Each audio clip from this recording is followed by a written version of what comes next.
যাদের নামাজ পড়ার সময় দুনিয়াবি চিন্তা মনে আসে বা নামাজে অমনোযোগী তৈরি হয়, তারা ভিডিওটি শেষ পর্যন্ত দেখার অনুরোধ রইল। হযরত আলী রাদিয়াল্লাহু তাআলা আনহুর কাছে একজন ব্যক্তি এসেছে। তখন লোকটা বলল, হুজুর, আমার নামাজে মন বসে না। নামাজে দাঁড়ালে আমার দুনিয়াবি নানা চিন্তা আসে। হুজুর, আমার এই নামাজ কি আল্লাহ তাআলা কবুল করবেন? তখন হযরত আলী রাদিয়াল্লাহু তাআলা আনহা বলেছেন, না, তোমার নামাজ কবুল হবে না। তখন লোকটা মনে অনেক কষ্ট নিয়ে চলে যাচ্ছেন। এমন সময় রাসূল সাল্লাল্লাহু আলাইহি ওয়াসাল্লাম এসে হযরত আলী রাদিয়াল্লাহু তাআলা আনহুকে জিজ্ঞাসা করলেন, ইয়া আলী, আপনার কাছে লোকটা কেন এসেছিল?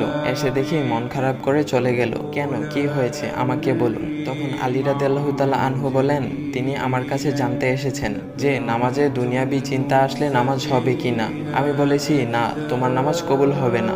রাসূল সাল্লাল্লাহু আলাইহি ওয়াসাল্লাম তখন বলেন, ইয়া আলী, আপনাকে আমি একটা চাদর উপহার দিতে চাই, তবে একটা শর্ত আছে। আলী রাদিয়াল্লাহু তাআলা আনহু খুশি হয়ে বলেন, ইয়া রাসূলুল্লাহ, কি শর্ত তা বলুন, আমি আপনার সকল শর্ত মেনে নিব।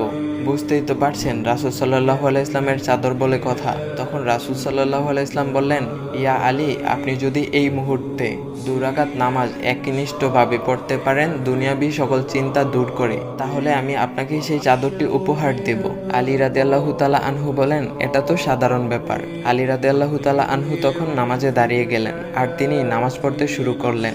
এমন সময় তার মনের মধ্যে শুধু ভাবনা চিন্তা আসতে শুরু করলো, আচ্ছা, আমাকে যে রাসূল সাল্লাল্লাহু আলাইহি ইসলাম যে চাদরটা দিবেন, সেটা কি ফাতিমার চাদর নাকি রাসূল সাল্লাল্লাহু আলাইহি ইসলামের? আচ্ছা, চাদরখানা দেখতে কেমন হবে?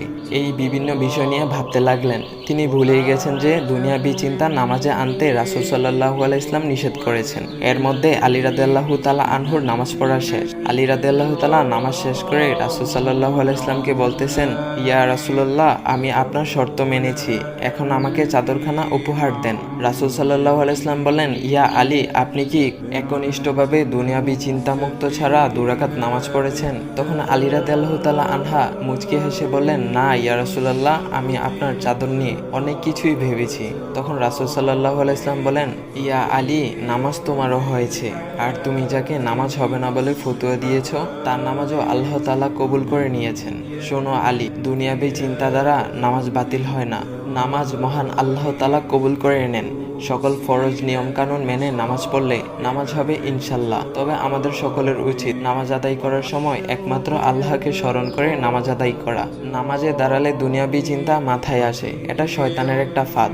আল্লাহ তাআলা আমাদের সকলকে শয়তানের কুমন্ত্রণা থেকে হেফাজত রাখুক এবং সঠিকভাবে মনোযোগের সাথে নামাজ আদায় করার মতো তৌফিক দান করুক। সবাই বলি আমিন। চাইলে ভিডিওটা আপনি অন্যদের কাছে শেয়ার করতে পারেন, এতে অন্যদের ভুল ভ্রান্তিগুলো দূর হবে। তো গাইস, এমন ইসলামিক ভিডিও পাওয়ার জন্য ভাইয়ের আইডিটা ফলো করে দেওয়া যাও।